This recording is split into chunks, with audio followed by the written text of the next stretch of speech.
to the Momnificent Podcast. This is the place where we help parents live a happy, healthy life with their kids. We're going to show you how to connect with your child and help them even in their most difficult moments as we hear from experts in the field. I'm your host, Dr. Karin Jakubowski, an international speaker, public school principal, and former struggling student.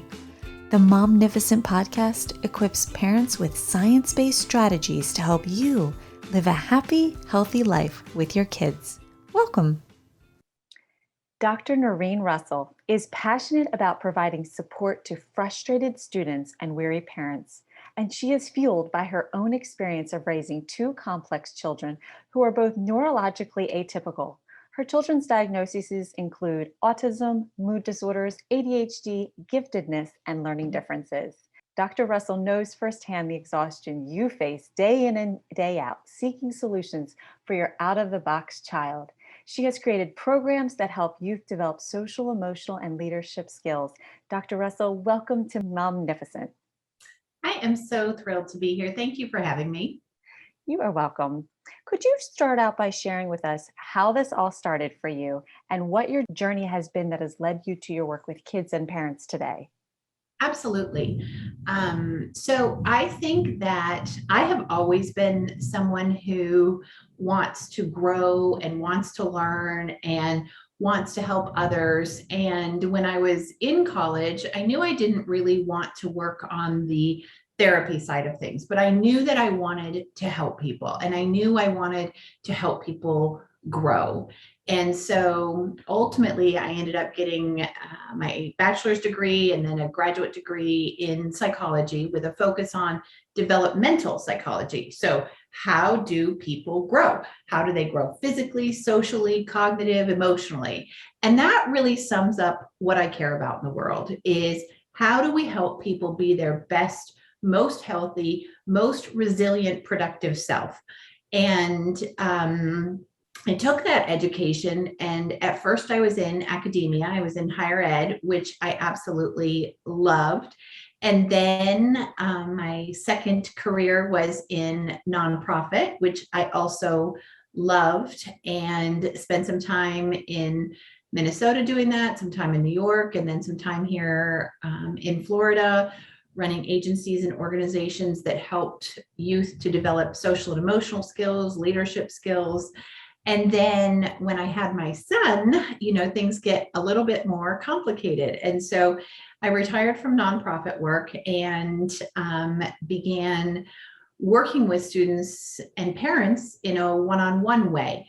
And at the time, I wasn't really sure what I was doing. I was sort of responding to some requests from psychologists and therapists in the community. But 12 years later, here we are, and I have a international academic and life coaching practice for kids. And again, all comes back to the same thing. How do we help people grow? How do we help kids and adolescents become who they can be, their healthiest, strongest, best selves?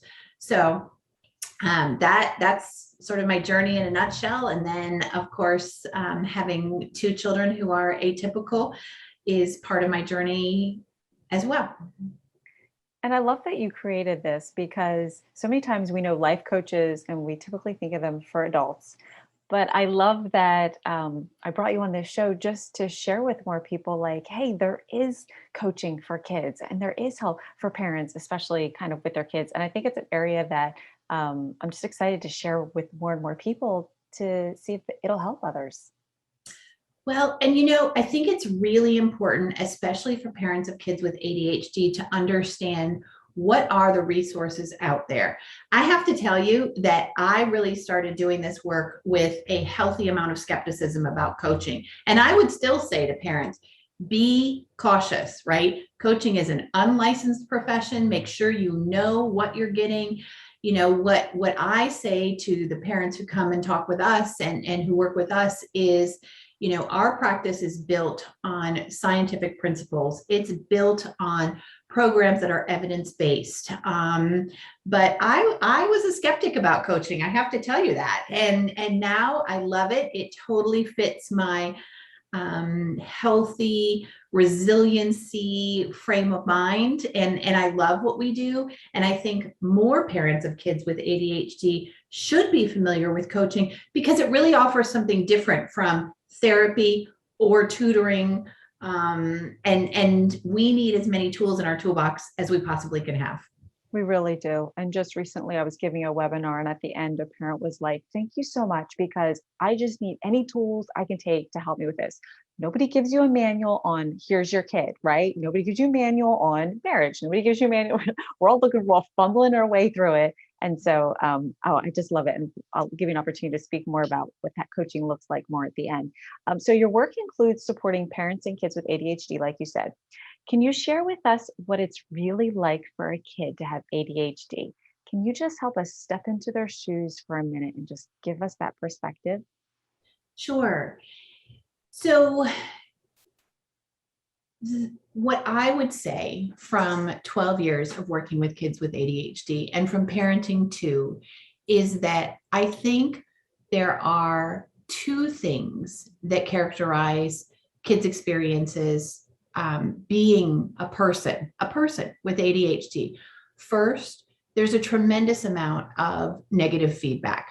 The child with ADHD is constantly getting told, modify your behavior, regulate your behavior, change your behavior. That behavior isn't appropriate. You need to do this instead. And I think that that is in so many ways demoralizing, as it would be for you and for me. I mean, if I got up every day and somebody wanted me to be something other than what I was, it would be incredibly demoralizing. And I think the other piece that I notice that makes me so sad is I think that it is disconnected. When we take a look at kids who have ADHD and they're not often socially or emotionally in sync with their peers, they are disconnected. It's not as easy to be friends with a kid with ADHD. It's not always as easy for adults to relate to a kid with ADHD. And so I think there are a lot of really ugly D words that can characterize the kid with ADHD: disconnected and demoralized. Now, sometimes people will make the argument that ADHD is a gift. I think there are aspects of ADHD that can be very positive for a child, like the ability to hyperfocus. But I think the core symptoms of ADHD, that's not my philosophy. I think the core symptoms of ADHD are difficult for children. And when we as adults think that it's something they can voluntarily control, that it's behavior, then I think they become even more isolated. I love what you said, because that helps us understand more from their perspective what that student is walking in my classroom or what my child is feeling. And it's nothing they chose. They didn't choose this. They don't wake every day and say, I'm going to be this way. And I love those 2 points that you pointed out. Thank you for sharing that. And from your experience, what do most parents of kids with ADHD not know that you think they should know? You know, what I've found is that no one says to ADHD parents, get educated, read every single book you can find, listen to every podcast that's out there, talk to other parents of kids who have ADHD. You get this diagnosis, you get it from the pediatrician or a psychologist or a psychiatrist, and people, they do their best. They unpack the diagnosis. They do professionally a great job. But I think there's this missing piece of where's the village of ADHD parents? And I wish that someone had said to me, read, know everything, get educated, and get prepared to advocate. Because I like to learn, I learned a lot, but I run into parents all the time who still don't really understand what are the core 3 symptoms of ADHD. They still somehow think it's going to magically go away. And I think even more sadly in the relationship, they somehow feel like if they can help the kid understand what they should do, then the kid will do it. As if it's not a neurodevelopmental disorder. It's not knowing that's going to make a difference, right? It's providing scaffolding, it's providing support, it's providing skill building. And so The one thing I always say to parents is you have got to get so educated about this. And because we live in a country where there are so many negative stereotypes of ADHD, and we call it a behavior disorder, you have to really understand your kid and be prepared to be their advocate. And that's the part that I think we really are not doing a good job yet of supporting parents on. And that's something that I would really like to see change. And when I talk with parents, I really stress to them, you've got to learn about this. You've got to understand how to explain it to teachers, how to explain it to therapists, and then how to explain it to your own child. Right? Yeah, exactly. And so, okay, so let's put us in a school scenario. The teacher sees this kid, can't sit still, needs multiple redirections. The teacher feels like they can't get anything done unless you're there one-on-one with them. They're distracted. And so they share, all of this at a parent-teacher conference. Okay, let's put ourselves in the parent's shoes. If you went into that parent conference and the teacher just said all that, and let's pretend the parent called you up and was like, Norrine, this is what the teacher just told me. I have no idea what I'm supposed to do with this. At that point, what is something that you're sharing with parents that would be helpful for parents to hear? Sure. So, in many ways, I think what everybody in that situation is allowed to share makes it difficult. We at Russell Coaching, we're an evidence-based, science-based practice, and there are recommendations from the American Academy of Pediatrics published in 2019 that say, if any child in any setting are showing these symptoms, and it walks through the symptoms of ADHD, they should be referred for an evaluation. So if the teacher is seeing it, if the parent is seeing it, if the pediatrician is seeing it, if a therapist is seeing it, they should be referred for an evaluation. And honestly, that's what I say to parents is, it's very easy. We want to know. It's sort of like when your kid wakes up with a fever and a sore throat. We want to know, do they have strep throat? If they have ear pain, do they have an ear infection? If they do, great. Let's try some antibiotics. If they don't, great. But we want to know, because if it's not ADHD, it could be something else. Could be anxiety, right? Could be a learning difference. Sensory. Right? Mm-hmm. Yeah. Sometimes it masks as that. And we educators, we see this and we're like, oh, that kid has so ADHD. Like, okay, yeah, we're at fault for, we self-diagnose, even though we know we're not supposed to diagnose and not say that. But then, so on the flip side, what if the parent was, or no, I don't want to say it like that. Let me say, hold on, give me a second. Let's go back to that skill building. I feel, and I really would love your thoughts on this, because you see the kids distracted, not focused, can't sit still, can't complete their work, look like they're not motivated, look like they don't want to do it, which I don't believe. I believe all kids want to do well if they can, and if they can't, it's up to us to figure it out. But that's a core belief that I live by. But what if the teacher's seeing all of this, and then the parent takes all that to the doctor, and maybe there's a diagnosis of ADHD, maybe they try meds, or maybe they're not ready to do meds, but I still feel that it's about skill building. Like whether you take that pill or not, you still have to learn the skill. That pill's not going to teach you a skill. Tell me your thoughts on that, because I really believe that, and I would love to know if I'm off or if I'm on with something. No, you're 100% right. Pills don't teach skills. And so when you look at the scientific literature and you look at the American Academy of Pediatrics, medication is definitely part of the trifecta that is highly recommended, and it has a huge positive effect if you can figure out the right medication, working with someone who's knowledgeable about ADHD.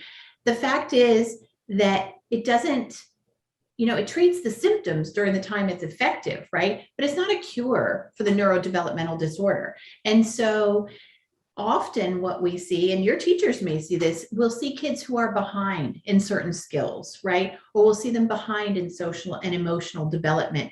Kids on average with ADHD are behind about 30% or 3 years. So you can kind of go somewhere in between that as you look at your own kid. And I think that's helpful for teachers to know too, is this isn't about you as a teacher. This isn't about what a great teacher you are. This isn't about all the strategies you've tried.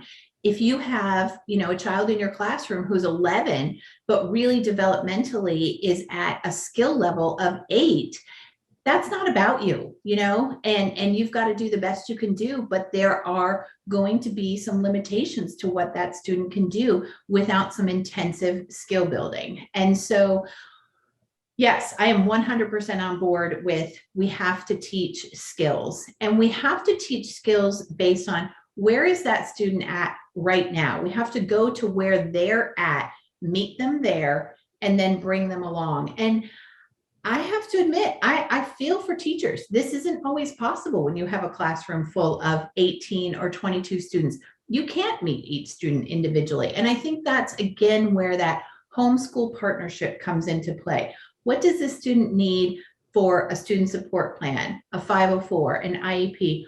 What would the student benefit from outside of school, right? And we have to take a look at the whole picture of that, because the skill building piece of it is where we can make a huge difference for students. Students can learn how to manage time. They can learn how to organize. They can learn how to get themselves to start things they don't want to do. Is it easy? I can't say it's easy. Do we also have to have brain development? Yes, we sure do.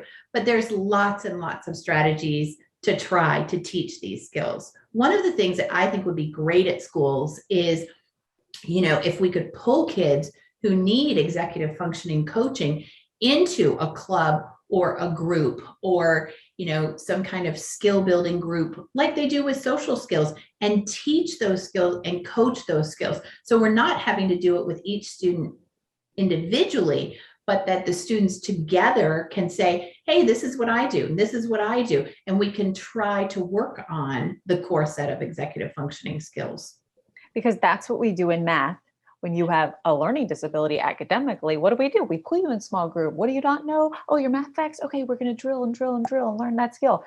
Well, somehow, why don't we prepare that for kids, like you're saying, for planning, preparing, or reviewing for a test? Or how do you study for a test? Or you just got an assignment. How do you know when it's due and how to map out your time of what you're going to do between A and B over the next week? Like some of us pick that up along the way, but other of us need that rote skill taught to us.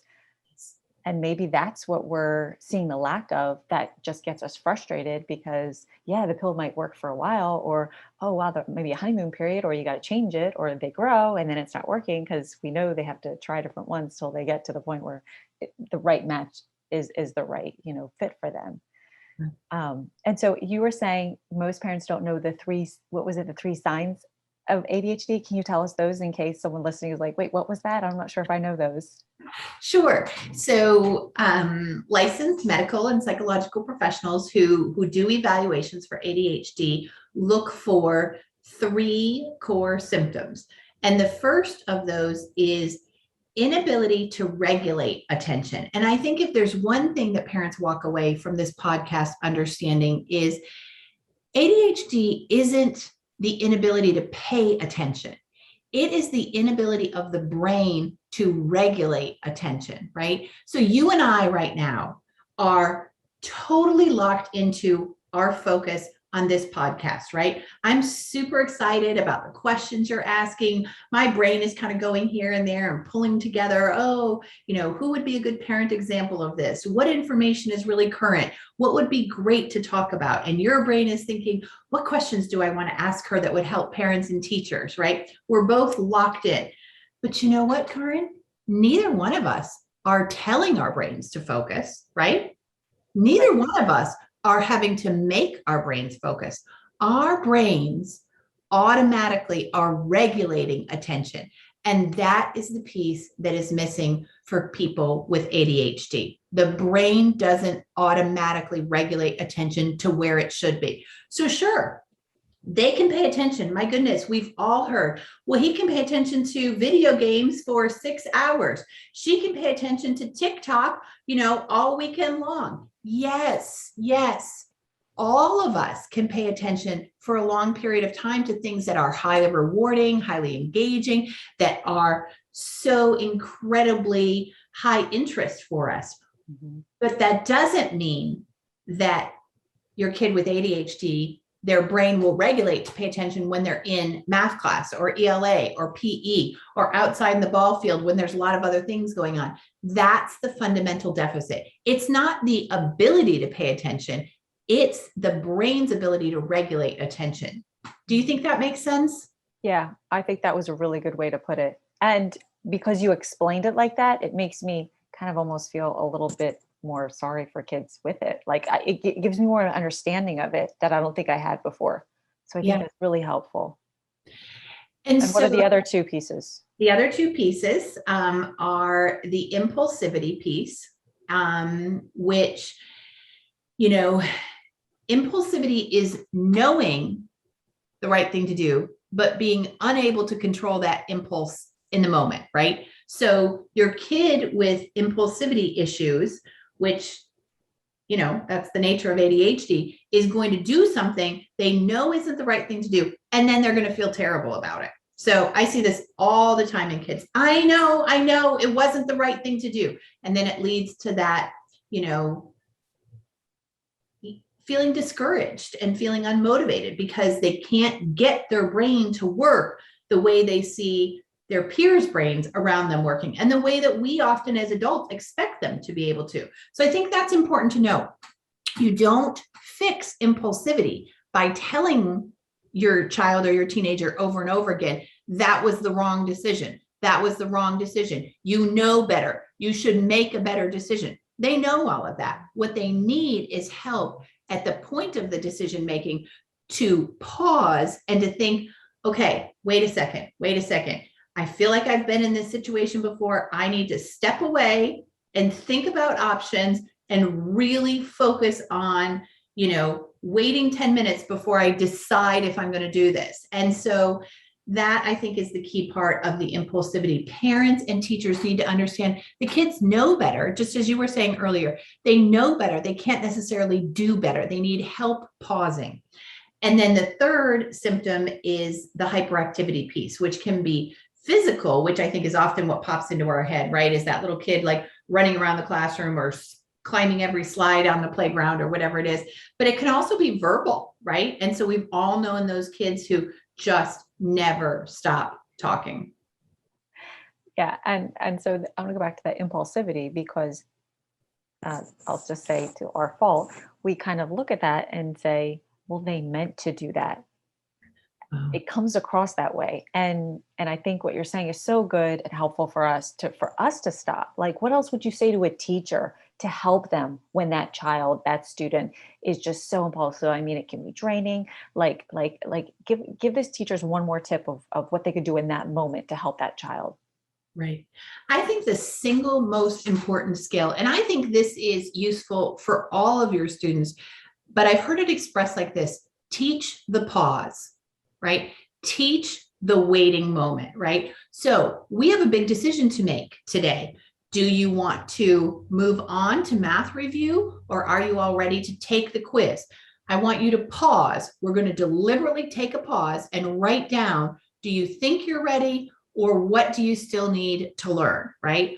Or, gosh, we just had something happen in class that was really unkind. Let's take a pause for a minute and stop and think, what happened? How did we allow that to happen, right? Let's all just individually stop, focus on this one thing, and think about what to do next. And so teaching the pause, I think, is probably universally one of the most helpful social and emotional skills that teachers can do. And it helps kids with ADHD and it helps kids without ADHD. True. For kids with ADHD, you might also have to add a prompt like, remember your pause. You're going to feel so much better if you stop and think about, before you turn that test in, did you really look over your answers? Or, for those who are prone to rushing, I know you have this test and you are so anxious to be done with it and you feel jazzed up, but remember your pause. Take a breath after each problem and remember your pause. So cueing your students with ADHD in the moment. We need coaching at the time of performance, not lectures before or after. Is that helpful? I love that. And it also reminds me of how you could maybe say, okay, so maybe the kid was impulsive and literally like in the next second or two, if we can find it inside ourselves without putting our frustration aside, because that's usually the biggest thing that you got to like get over, and make sure you're in a place where you're calm and you're not speaking out of your frustration or stress at the moment. But I could see a teacher saying to a child like, oh, did oh, maybe we needed to pause. If Mhm. we had paused, what do you think you would have done differently? Like maybe we could use that after moment to get them to be like, oh, wait, I was supposed to pause. So as you were talking, I was just thinking through this playing out, and what else could they say that's framed positively? Well, and I think too, for teachers, seeing those moments where the child is impulsive and they're unable to pause, to me, then that clues us in as professionals to when is that child going to need support the next time, so that I can prevent the impulsivity. Not that we can prevent every problem, right? That's not our responsibility as professionals or teachers. But if you do learn, okay, this kid is always highly impulsive right before lunch because they get a little hangry, or this kid is always super impulsive when they have to go into groups because socially they find it a little overwhelming, or this kid acts out a lot when the stimuli is too much. If you know what the antecedents are, then I think you can remind yourself, this is a situation where this child needs just one little extra prompt in the moment, and then they will do better. And for me, when I'm exhausted in those situations, I say, and I'll feel better too, right?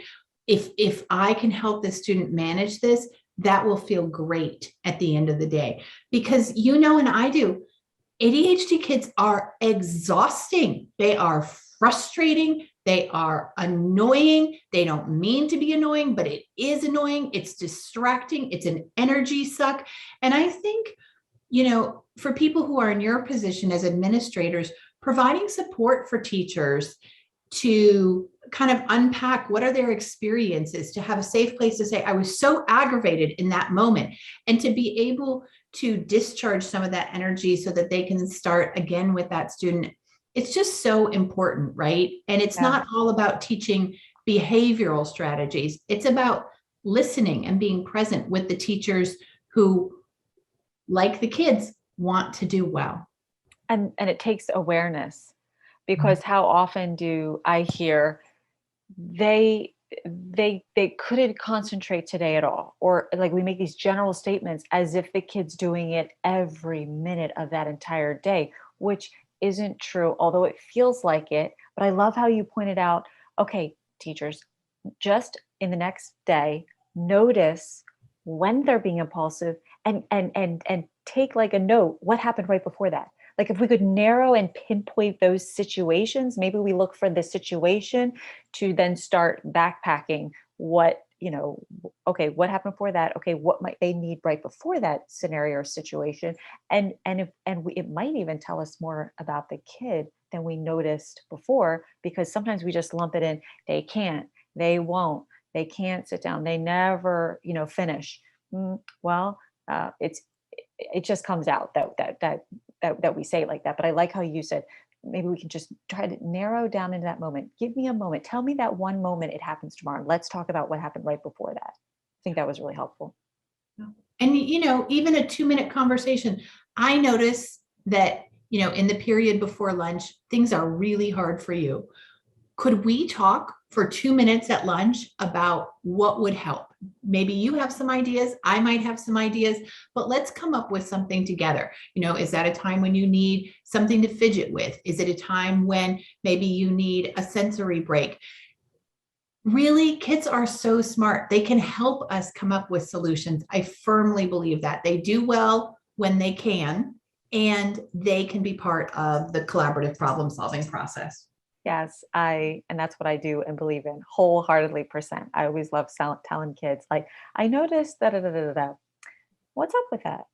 And I use my very even toned. I'm not pointing down at you. I'm not looking down at you. There's no ounce of any, negativity there. And they slowly do open up. And I mean, most times they stare at you because they're like, nobody ever said that to me before.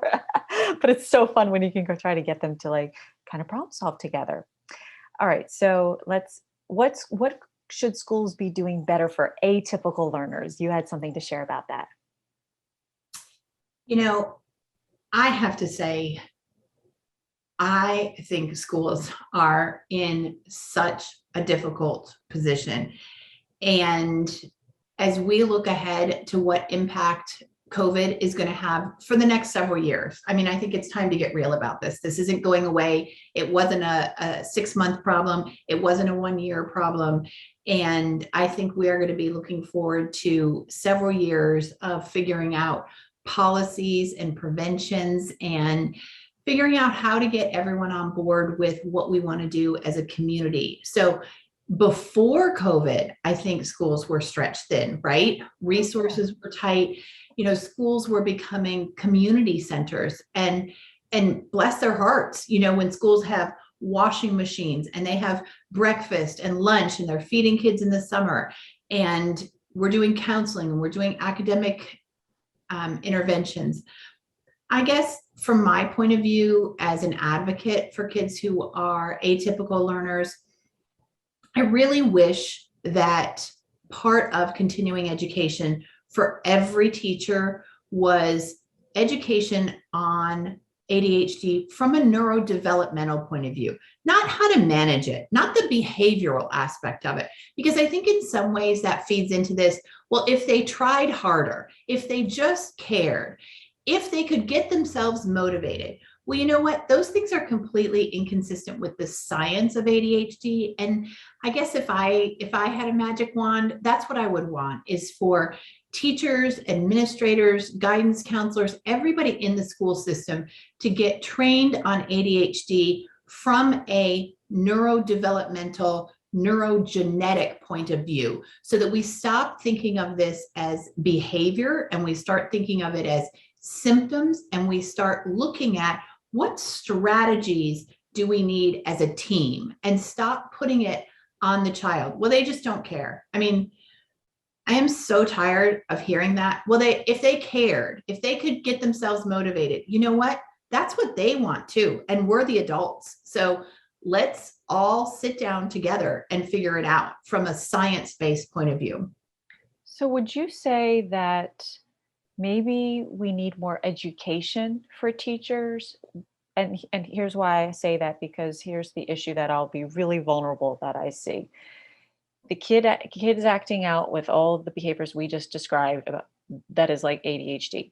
Then the teacher shares that with the parent. Parent, in my perspective, doesn't know what to do with it. So they just go to their expert, their doctor. And then all of a sudden we get a note to have a 504 meeting, or to have, an evaluation. So we have an evaluation, and sometimes they don't qualify for an IEP because they don't really have a learning disability. They just have maybe it's not even really ADHD, right?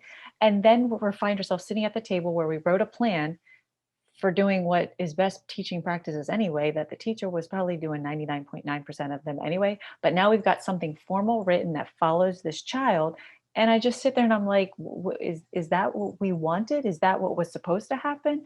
Is just every kid supposed to end up with a 504 because they can't sit still, concentrate, sit down, listen, and follow? Is that what you think? Maybe I just need to bring in more education for the teachers. That's the solution to help? Because I don't know that this cycle is how it's supposed. I feel like it's not right. No, I don't know how to fix it.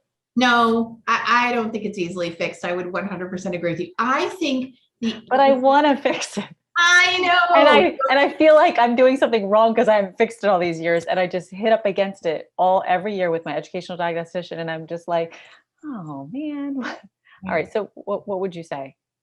I would say, kind of going back to the point that I wanted to make, and I'm not sure I was clear about, is I think training for school personnel on understanding the ADHD child, right? So that in the moment you have that empathy and you can maintain that connection, because I think that above all else is what enables a student to be in a place of learning, right? When you're connected and you feel safe. I completely believe. So that piece. Then I think, and this isn't the school's responsibility, but this is the responsibility of professionals in the medical community, in the helping professions. Parents need somehow to get a very clear message of what is the school's role and what is the medical professional or the psychological professional's role, right? And somewhere along the line, that never gets explained. And it doesn't make sense to parents. Oh, well, we're going to have an evaluation at school. We're going to figure out what the disability is that impacts learning.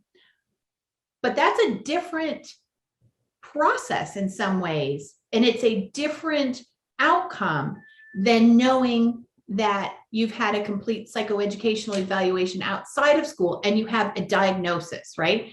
A determination of disability in the school system is not the same as a diagnosis.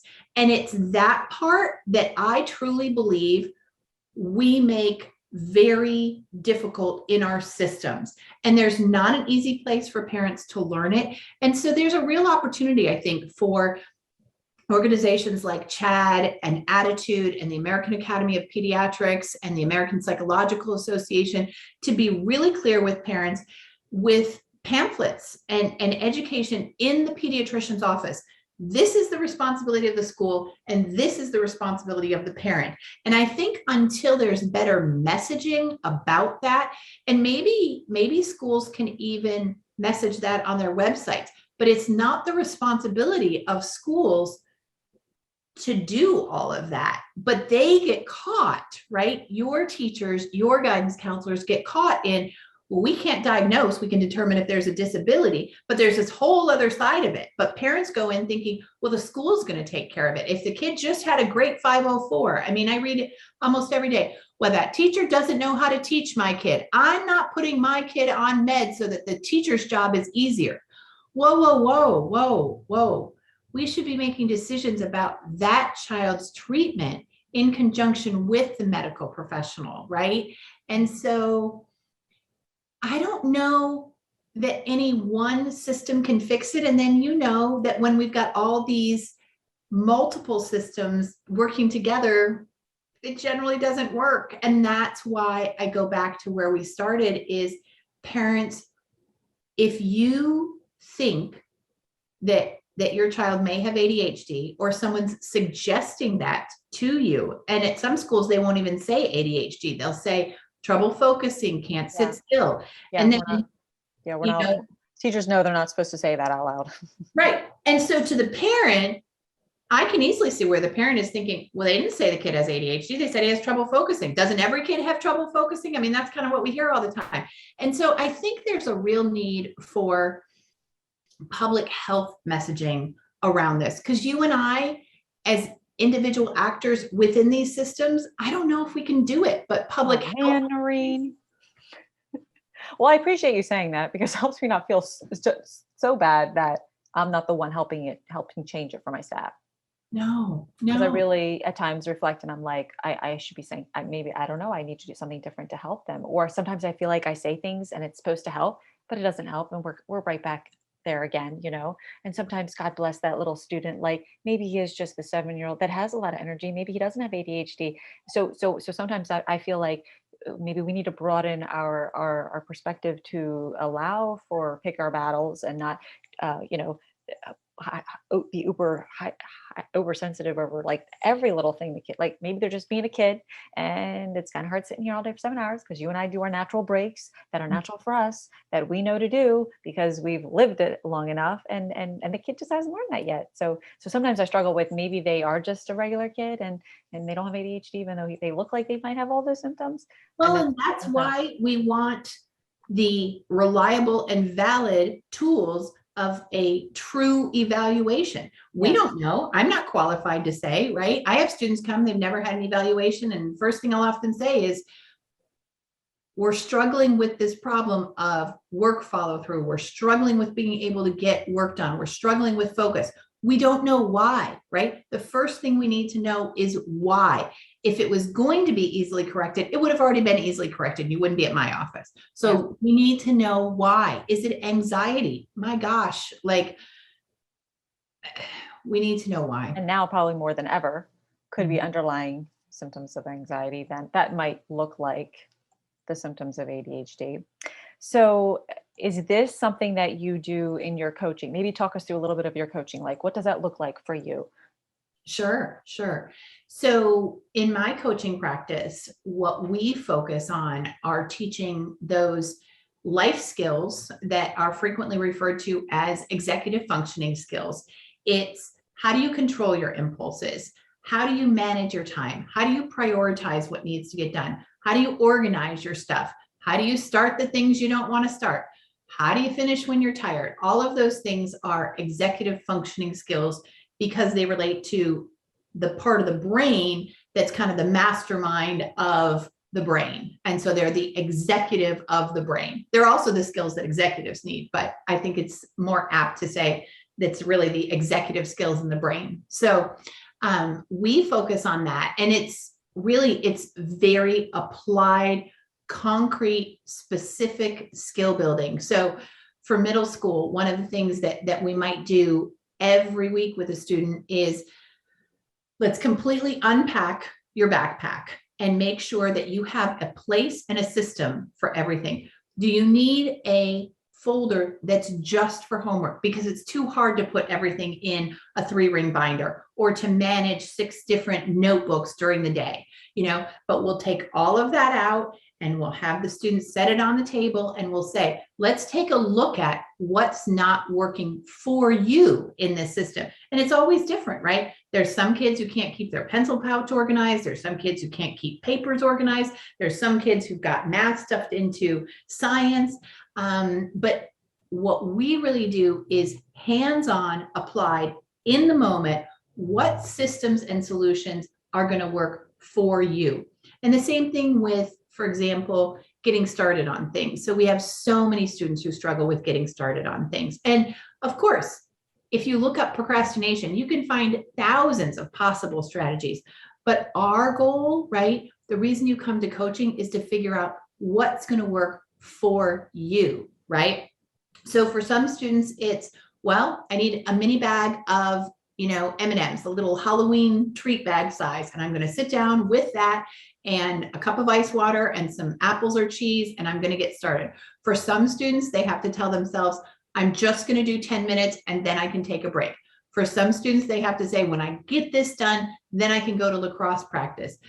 It's not difficult, right? It doesn't sound particularly difficult, but what is hard is to integrate that into the student's brain so they're practicing that over and over again so that they are learning that skill so they can do it without their coach. And again, we just have to be so mindful that it sounds simplistic, but if the student could do it, they would already be doing it. It's not a question of telling them. It's a question of practicing. And then there's the social and emotional side of it, right? Is how do you help a student who doesn't feel good about themselves, who maybe feels like they have poor self-esteem because they're turning things in late all the time or they're failing tests? How do we manage that part of it? How do we build the social skills of interacting with your teacher, of sending notes to the teacher, of advocating for yourself? So I would say at Russell Coaching, we really strive to identify through some informal assessments, where are the strengths and then where are the skills that the student is in need of? And then we do those. We do them right then and there each week in the coaching session. We don't talk about them. We don't lecture about them. We practice them. You set 3 goals for the week. Okay, what are your top 3 priorities the next week? Were you able to achieve those? What got in the way? How did you address the roadblock that was getting in the way of studying for AP Science? Okay, great. Let's make a note that worked. It's all of the metacognition of how do I learn to work my brain? And what works for me. And I think the key here is that if we, as I'll say educators, and go back to my teachers again, we have to be okay that a child is doing something different than what we are asking sometimes the whole class to do. Because sometimes the teacher, you're like, pull out this. I want everyone to have this binder, and at least from my experience. And I think I think the real beautiful key is that you've got to be aware that some kids, that might not work for them, but if we take the time to figure out what will work for them, they'll be more invested because they will have problems solved with you. But I think that's just like an aha moment for me for what you're saying. Well, and I think, this is something we believe in, and we don't just believe in it, we practice it. So if we're working with a student and they need a different system, middle schools are notorious for this. You will have these, notebooks. You will use this planner in this way. You'll have a 3-inch binder with dividers and the papers will go here, Great. Listen, it works for 90% of the students, and that's why you're doing it. And that's wonderful. I happen to be working with the 10% of students for whom it doesn't work. And so it's our job as coaches to say, dear Dr. Russell, or whatever the teacher's name is, I want to let you know, and you need your permission and your release and all that, but that I'm working with Kylie Smith, and she's really struggling with being able to put all the papers in the appropriate place. And so we're working on a system of, she's going to put everything in a folder and then organize it once a week with me, or she's going to go home and spend the first 10 minutes of homework time doing it. And so she may occasionally have a folder or a system that looks different from what you've taught.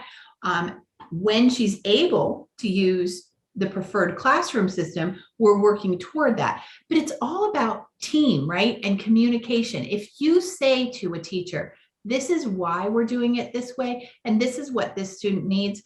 I don't know. I don't really run into teachers very often who aren't like, great, okay, let's do it. And it can be something like, some teachers will want kids handwriting flashcards. And I'll say, actually, we'll find that if we have a student who struggles with writing or attention problems, and they have to spend an hour writing out all those cards, then they're too tired to get to studying. So with your permission, we'd like to put those into Quizlet or Kahoot and use it to study that way, because then we can focus on the drilling of the information and not the writing. Because for this 5% student, the writing doesn't help to encode it, And so I think it's about communicating. And teachers, honestly, if you say to them, this is what's going to work for this student, sure, once in a blue moon we'll run into a teacher who's like, no, it has to be done that way. But for the most part, I think teachers want their students to do well too.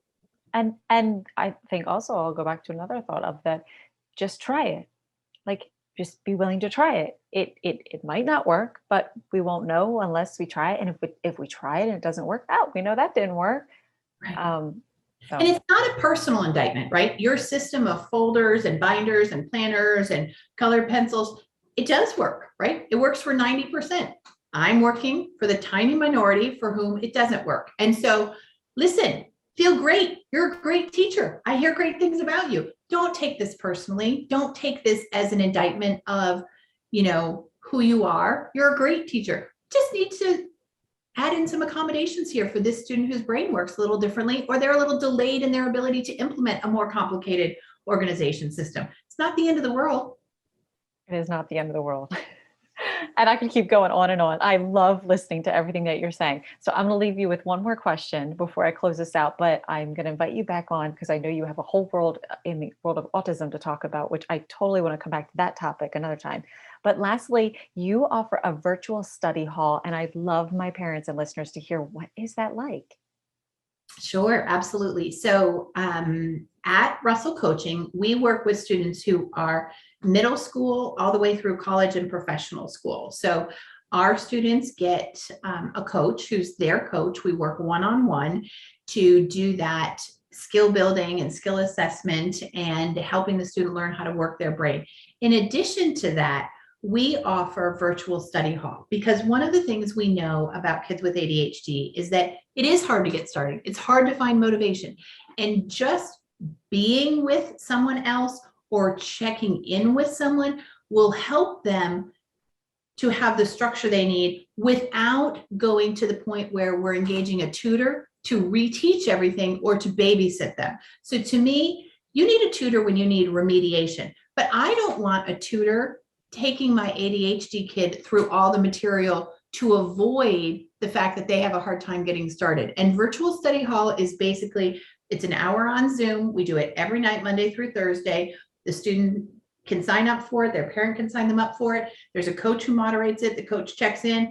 Okay, William, what are you working on tonight? What's your goal? What do you want to get done in the next 60 minutes? And William will say, I need to get my math homework done and I need to get an essay done for English. And the coach will say, okay, what problem or concern do you think you're going to have, right? We want to be thinking ahead so that we don't get frustrated. Okay, let me know, raise your hand or, put your light on or whatever, when you run into a problem. So we're normalizing being frustrated, right? We're not assuming the student can't do it, but we're normalizing frustration. Okay, I'm going to go check in with the other 5 attendees. You let me know when you need me to get through that hurdle. So again, right, self-determination, self-regulation. They go on to the next student. Again, they're taking notes. What is this student working on? Same spiel.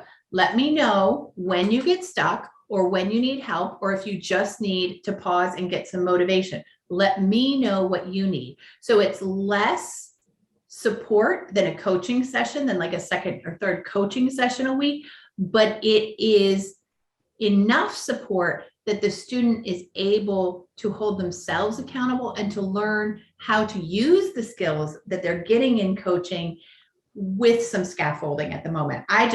We love virtual study skills. Oh my God. I love it now too, because I don't know if you guys had those asynchronous Wednesdays. Oh, parents were like, I can't get my kid to start. I can't get them to continue. Why can't they just sit down and get it done and not take 8 hours and they're still not done? Right. It was brilliant for that. No, I even would have a small group of mine last year because of the Wednesday thing. And we would get together, as a group of 3 and say, okay, so from 11 to 2 on Wednesdays, we're just going to knock stuff out. I'll be working on my own work. You all work on your work. Let me know what you're doing.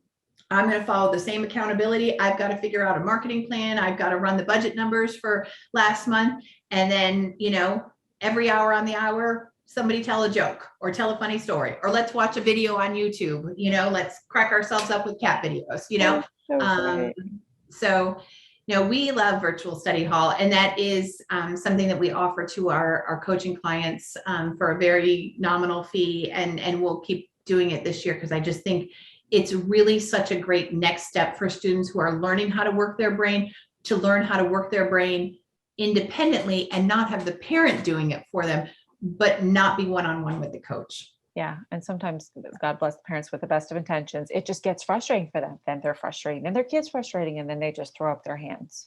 Oh, well, Dr. Russell, thank you so much for joining me today. You offer a variety of supports for families and kids, from, I even saw college application coaching, which sounds so extremely helpful, to parent coaching topics, like we said, on ADHD. And you have 5 sessions that you'll work with a parent with their child on, which just looks like something totally, easy to do. It's not like something that they have to be locked in for a year or anything like that. And then even for teens, you have some executive functioning supports in the areas of self-esteem, shyness, and even social anxiety. So I'm going to put all the links in the description notes below. Is there anything you want to say to those who are looking to follow you or look more into your work? How should they find you?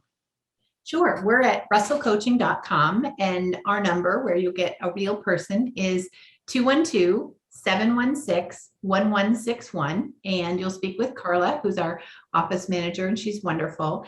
And for any of your listeners who are interested in talking about academic and ADHD coaching for their students anywhere from middle through college, we are offering your listeners 20% off for the first 3 months of their coaching. And so we really want to support what you're doing and support parents. And so if they're listening to this podcast and they go to russellcoaching.com and they're interested in our services, they can mention your podcast and receive 20% off the first 3 months. Thank you so much. Well, thank you again for joining me, Dr. Russell. And I know we're going to connect again soon. That sounds great. Thank you for having me. It's been an absolute pleasure to talk with you. And let's hope that all of us who are parents and teachers of ADHD kids remember to walk in their shoes and to support each other. I love that. Thank you again. Thank you. Well, that's all we've got for this episode of the Momnificent podcast. If you enjoyed this episode, I would be honored if you would subscribe and rate if you really liked it. I know wherever you're listening right now, it might not be the best time to leave a comment, but feel free to leave a question, a review, or a comment at any time. And until next time, remember, don't worry, be happy.